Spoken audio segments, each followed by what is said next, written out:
Hello and welcome to HR Talk.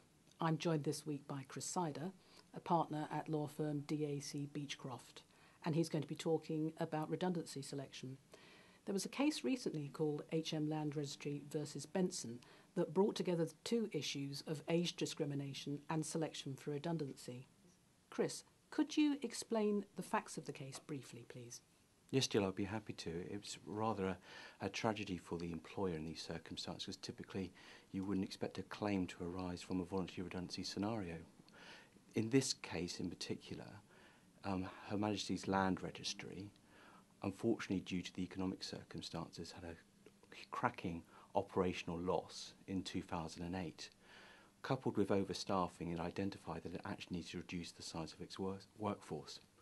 It undertook two exercises with a budget of around £50 million in order to reduce its workforce as a result of those operational losses. Now, it transpired that it only used up £38 million of that budget, so it decided that it would accelerate other plans that it had in order to use that budget and therefore introduce a voluntary redundancy scheme designed to reduce the size of its workforce. So in those circumstances, it did consult with its unions, and it invited volunteers, and unfortunately, because of the severance terms linked to its civil service compensation scheme, it was oversubscribed for the number of volunteers. And that's where the difficulty started to arise, because they had to then embark upon a selection exercise. That selection exercise required them to consider how many people do we need in the reduced number of offices, what grades of people did we need, but importantly, how could we effect the greatest number of redundancies with the budget that they had. Unfortunately, Mr. Benson and four others complained about the fact that they were not accepted for voluntary redundancy, and the reason they were not accepted in simple terms was because of their age profile of being between 50 and 54 meant that they were expensive. The costs of actually making them redundant was so much more than the other age groups that they relied upon a scenario where they could have a cheapness criterion. And it was that cheapness criterion that actually caused issues with Mr. Benson and his four colleagues, because they felt that that was unfair because of their age, but more importantly they felt it was unfair because they felt HM Land Registry actually had the financial reserves to get away with that issue by actually increasing the budget. Then there would be no need for them not to be made voluntarily redundant and therefore enjoy the benefits of the compensation scheme. So what happened when the case got to tribunal? Well, the good news for Benson and the four colleagues is they won at tribunal.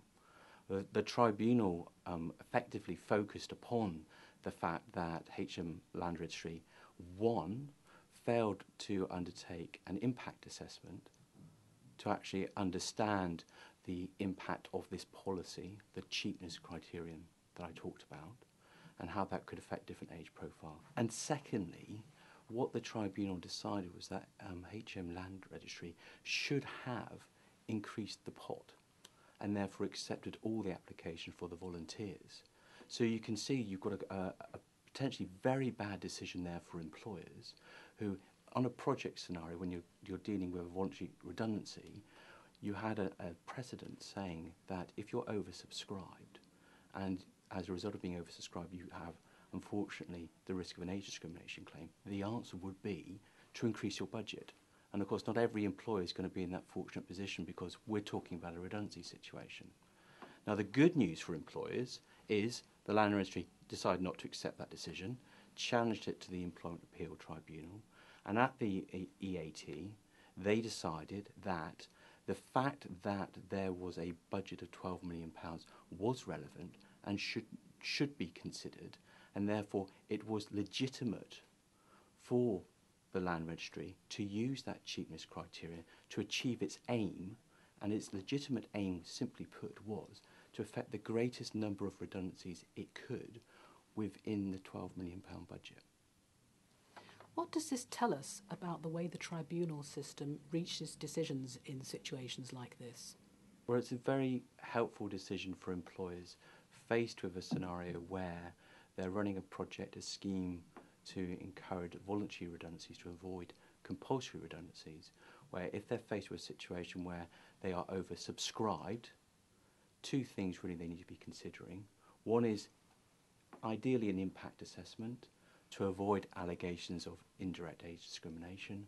But secondly, if they are having to use cost as a criterion, i.e. the cheapness criterion, then the employer in those circumstances should avoid relying on cost alone and should be considering other factors such as the effectiveness of the people that they want to retain in the offices.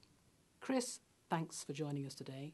And if you want to find out more about the subjects we've been discussing, then go to People Management's website. And if you have a follow-up question on this subject, then join the discussion in People Management's group on LinkedIn.